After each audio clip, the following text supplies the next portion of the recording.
여러분 안녕하세요, 블랙입니다. 오늘은 레고랜드 이야기를 해볼까 합니다. 자녀가 있으신 분들이라면 한 번쯤은 가보셨을 만한 곳입니다. 물론 저는 간다 말만 하고 가보진 못했습니다. 비록 가보진 못했지만은 여기에는 여러 가지 레고 장식으로 꾸며져 있다고 합니다. 추억의 캐리비안 해적선도 있고 회전 목마처럼 보이는데 무언가 레고스럽게 꾸며져 있죠. 딱 봐도 엄청난 규모로 지어진 게 느껴질 수가 있습니다. 그런데 이러한 레고랜드가 그냥 지어졌던 게 아닙니다. 여러 문제를 겪으면서 힘들게 지어졌는데요. 지난 10년간 무슨 일이 있었는지 간단히만 살펴보면서 이번 영상을 시작해 보겠습니다. 레고랜드라는 것은 한국에서 자체적으로 개발해서 지은 건 아닙니다. 레고의 소유권을 영국 멀린사에서 가지고 있거든요. 그래서 2010년 10월 달에 강원도 춘천에 있는 중도라는 섬에 영국의 멀린사에서 2천억을 직접 투자하고 나머지는 강원도에서 투자하는 식으로 레고랜드를 짓겠다는 발표를 하죠. 이런저런 논의 끝에 2014년도에 레고랜드 기공식을 하고 이제 진짜로 짓는다 하면서 산을 깎고 땅을 팠는데 이쯤에서 선사시대의 유적지가 발견이 됩니다. 포크레인으로 땅을 팠는데 그냥 유물들이 우르르 쏟아지는 겁니다. 항공사진을 봐도 군데군데 무언가 유적지 같은 게 보이지 않나요? 여기 점점점 찍혀 있는 게 모두 실제로 옛사람들이 살았던 집터라고 하고요. 이 안에서 신석기, 청동기 시대의 여러 유물들이 실제로 발굴이 되었습니다. 그러자 시민단체들이 난리가 났습니다. 너네 제정신이냐? 지금 유물을 지켜야지 우리나라 선조시대 어쩌고저쩌고 블라블라 지금 놀이동산 지을 때냐? 이런 말을 하고 난리가 났죠. 그런데 멀린사 입장에서는 이미 2천억을 투입했는데 여기에서 물러설 수가 없죠. 게다가 도장까지 다 찍고 이미 짓기로 한 상황입니다. 그래서 최종 결정된 게 뭔가요? 지금 여러분이 보고 계시는 강원도 춘천 중도의 사진을 보면 오른쪽에 빨간 박스로 문화재 보존 예정지역 이거 보이시나요?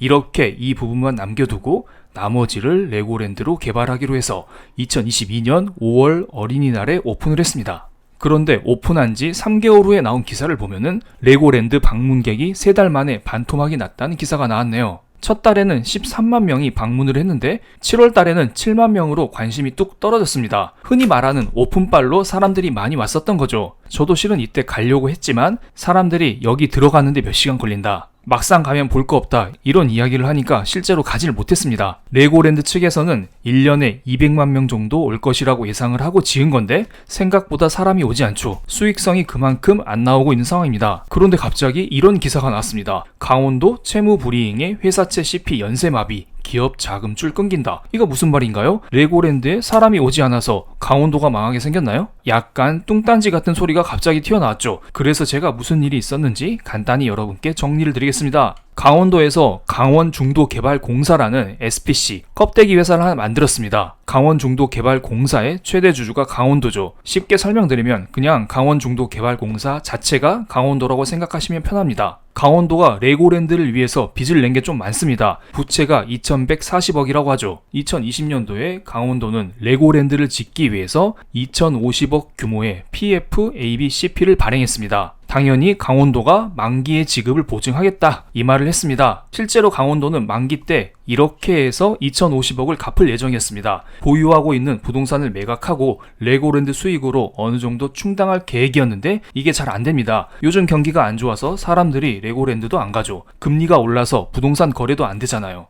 그래서 레고랜드 주변 강원도 땅을 다 팔려고 하는데 팔리지가 않습니다. 금리가 높은데 누가 이걸 사나요? 그렇다고 강원도 입장에서 헐값으로 팔 수도 없잖아요. 이거 원 계획이 다 무산돼 버렸습니다. 그래서 강원도는 배째라 들어 누웠습니다. 지급 보증을 결정한 강원도가 배째라 이런 식으로 나온 것입니다. 강원도 하면 우리나라의 대표 도 중 하나입니다. 어떻게 보면 웬만한 기업보다 신용도가 훨씬 높은 데죠. 이런 강원도가 배째라 하고 들어 누운 것입니다. 그래서 많은 사람들이 매우 당황했습니다. 그런데 이번 레고랜드 사태 때문에 ABCP 형태로 강원도에 돈을 빌려준 증권사가 10곳이나 된다는 게 문제죠. 레고랜드 ABCP 편익금융사 현황을 보면 신한투자증권에서 550억 정도로 가장 많고 유안타증권, KB증권이 각각 50억 정도로 가장 적게 투자를 했습니다. 다행히 여기에 투자한 개인 고객은 없는 것 같고 법인이 대부분 이러한 유동화 증권을 샀다고 합니다. 어쨌든 상황이 이러하니 법인 고객들이 환매 요청을 할 것으로 보이고요. 당연히 이미 했겠죠. 그런데 증권사들은 어쩌겠나요? 강원도로부터 돈을 못 받았는데 고객들에게 돈을 돌려줄 수도 없는 상황이죠. 그런데 여기에서 튼실한 증권사들은 가지고 있는 돈으로 환매를 해주면 됩니다. 하지만 대부분 부실한 중소형 증권사들은 다른 데에서 돈을 빌리거나 그렇지도 못하면 파산할 수도 있는 상황이죠. 실제로 이 사건 때문은 아니겠지만 최근 들어 몇몇 중소형 증권사들이 매각 신청을 했다는 소문이 돌고 있는 상황입니다. 어쨌든 지금은 사실상 국채 신용 등급인 강원도의 채권이 디폴트가 난 상황입니다. 여기에 22년 6월달 기준으로 부동산 PF 대출 잔액은 112조 원이라고 하고 유동화 증권까지 합치면 152조 원에 달한다고 합니다. 지금처럼 금리가 계속 오르고 부동산 경기가 안 좋아지게 되면 이러한 대출 중에서 하나가 터지지 않을까요? 그리고 상대적으로 신용도가 낮은 회사채, 여신채 이러한 곳에서 문제가 조금씩 생기고 있습니다. 신용도가 높은 강원도도 망했는데 신용도가 낮은 중소형 회사, 여신 전문 금융회사 이런 데도 당연히 문제가 생길 수밖에 없겠죠. 이것은 여전체 금리 추이를 나타낸 것인데요. 작년 말에 비해서 더블 이상으로 올라간 것을 알 수가 있습니다. 캐피탈사에서 발행하는 회사채인 여전체의 금리가 폭등하고 있습니다. 캐피탈사들이 자금 조달을 못하고 있는 상황입니다. 지금 강원도가 부도나고 있는데 무슨 캐피탈사에 투자를 하나요? 그래서 캐피탈사는 이렇게 말하고 있어요. 우리 너희들한테 금리를 6.7%나 줄 테니까 우리에게 돈 좀 빌려줘. 이러한 행동을 하고 있죠. 그런데 문제는 그래도 사람들이 이런 캐피탈사에게 돈을 빌려주지 않습니다. 제가 투자자라면 이렇게 생각을 할 것 같아요. 너네들 나한테 높은 이자 주는 거 좋은데 만약에 너네가 망하면 나는 원금을 못 받는 거잖아. 너네 책임질 수 있어? 이런 생각을 하게 되는 것입니다. 그렇게 되면서 채권 시장이 전체적으로 꽁꽁 얼어붙고 있는 중입니다. 캐피탈사뿐만 아니라 저축은행도 문제가 생기고 있습니다. 요즘에 기준금리와 국채금리가 올라가면서 시중은행의 예금금리 역시 같이 오르고 있습니다. 그래서 저축은행 입장에서는 예금 고객을 뺏기지 않기 위해서 저축은행 역시 예금금리를 따라서 올리고 있습니다. 그런데 문제는 이겁니다. 저축은행 입장에서는 예대마진, 대출이자 빼기, 예금금리 요 차이로 먹고 사는데요. 예금금리가 오른 만큼 대출이자도 팍팍 올라야 되는데 지난해 정부에서 이런 발표를 했습니다. 법정 최고금리를 20%로 인하해서 수신금리의 상승폭만큼 현재 대출금리를 높이고 있지는 못하고 있는 상황입니다. 그렇게 되면 저축은행 입장에서는 수익성이 악화될 수밖에 없을 거라 봅니다. 그래서 현재 저축은행도 문제가 생기고 카드사도 문제가 생기고 여러 회사들이 점점 터져나가고 있는 상태입니다. 실제로 신협 같은 경우에는 연말까지 주담대를 중단한다는 발표를 했고 카드사는 여전체 상환액이 증가하고 있고 대출 연장을 막고 있다고 해요. 아래의 기사 하나 간단히 읽어볼게요. 캐피탈사와 저축은행들은 만기가 도래한 기업 대출을 대상으로 연장 심사를 강화하고 있다고 합니다. 그러니까 쉽게 연장을 안 해준다는 거죠. 내가 돈이 없는데 너네들 어떻게 돈을 빌려줄 수 있냐? 그냥 있는 대출 다 갚아라. 정말 필요하거나 너네가 담보가 확실하면 그때 연장을 해주겠다. 이런 말을 하고 있습니다. 이 여파가 기본적으로 소상공인들에게 큰 타격을 주겠죠. 이들은 신용도가 낮아서 1금융권을 이용하지 못하고 제2금융권을 이용하고 있었는데 캐피탈 저축은행에서 대출을 줄여버리거나 연장을 안 해주면 생계에 직격탄을 맞을 수가 있습니다. 그리고 기업들도 역시 타격을 받겠죠. 특히 건설사들은 큰 사업을 일으키기 때문에 초기에 많은 자금이 필요하죠. 대출이 필요하다는 것입니다. 그런데 은행, 저축은행, 캐피탈사에서 대출을 줄여버리면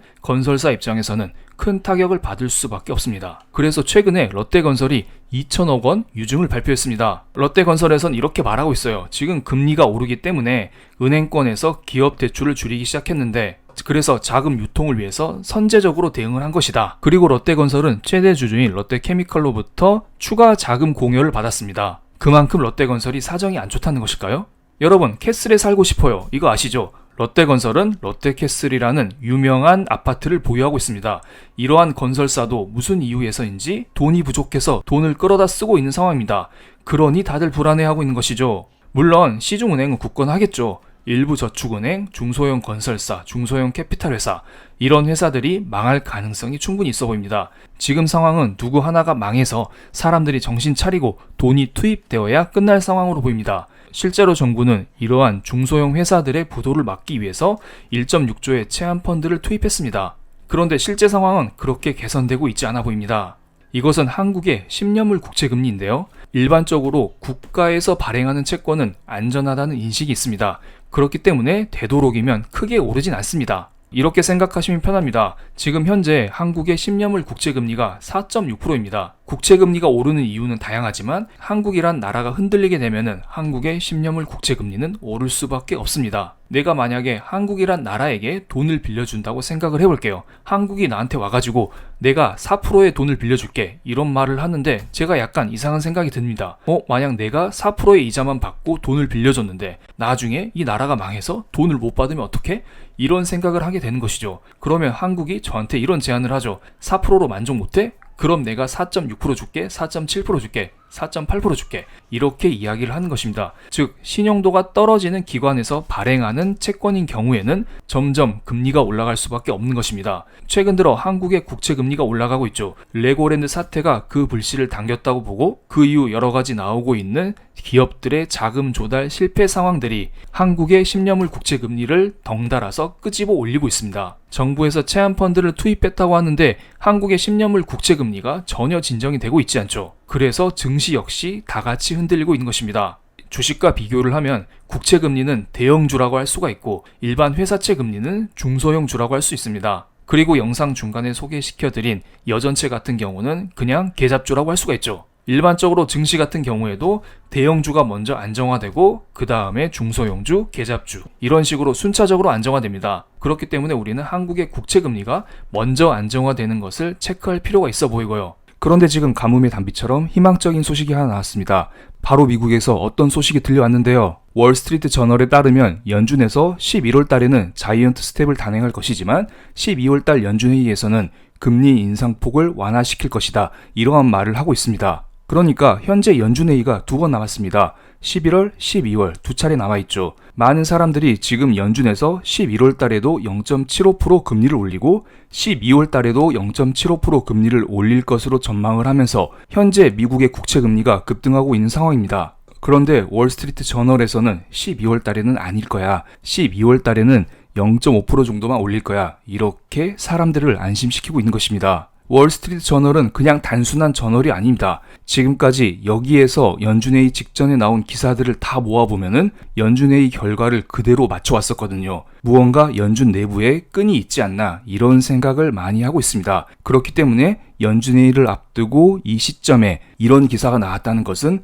시장에 큰 호재로 작용을 하고 있습니다. 그러면서 이런 이야기도 하고 있긴 하죠. 연준 위원들은 이번 연준회의에서 과연 12월에는 기준금리를 0.5%만 올릴 것인지, 그렇다면 사람들에게 이러한 조치가 인플레이션과의 싸움에서 후퇴하는 것은 아니라는 점을 어떻게 설명할 것인지를 결정해야 할 것이라고 했습니다. 어쨌든 이러한 발표가 나온 직후에 11월 달에는 당연히 0.75% 금리를 올릴 것이다. 이러한 확률이 가장 높게 베팅이 되어 있지만은 12월 달에 0.75% 금리 인상 확률이 기존의 75%에서 50%로 확 줄어든 상황입니다. 그러면서 미국의 10년물 국채금리 역시 긍정적으로 반응하고 있습니다. 8월부터 거침없이 올랐었던 미국의 10년물 국채금리는 월스트리트 저널의 보도 직후 윗꼬리를 달면서 뚝 떨어졌습니다. 물론 이게 추세의 전환이다? 이렇게는 장담을 드릴 수는 없겠지만은 연준회의를 앞두고 나온 긍정적인 보도이다 보니 우리는 국채금리가 진정될 수 있지 않을까라는 약간의 희망이라도 걸어볼 수 있는 것이겠죠. 일반적으로 미국과 한국은 국채금리가 서로 연동이 되어 있습니다. 그렇기 때문에 이런 식으로 미국에서 국채금리가 진정이 된다면 한국도 약간은 진정이 될 수 있지 않을까, 이러한 기대를 걸어보면서 오늘 영상 여기에서 마치겠습니다. 제 영상이 마음에 드셨다면 구독과 좋아요, 알림 설정까지 부탁드릴게요. 그럼 오늘 영상 여기에서 마치겠습니다. 감사합니다.